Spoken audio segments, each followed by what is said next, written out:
Mai haere mai ki ngā whakatau Koorero o Tainui waka ki roto o Taamaki Makaurau. Welcome to this series that outlines our whakataukii, or our traditional tribal sayings that relate to Tamaki Makaurau. Ko te whakataukii o tēnei rā. Our whakataukii for today is Nga Kaahu Pokere o Tamaki. A kaahu is a hawk, and pokere is a dark, or the dark hawks of Tamaki. Whānau, this talks about how strong, how virile, and how forceful our people were in Tamaki Makaurau at that time.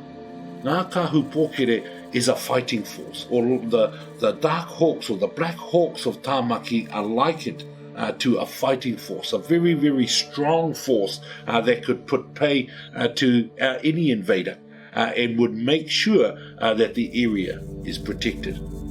Te Kaahu Pokere o Tamaki is also one of the names that is held at Pukaki Marae on the banks of the Manukau Harbour. E te iwi, ko te whakataukii o tēnei rā, our saying for today, Nga Kaahu Pokere o Tamaki. Paimaarire kia tātou katoa.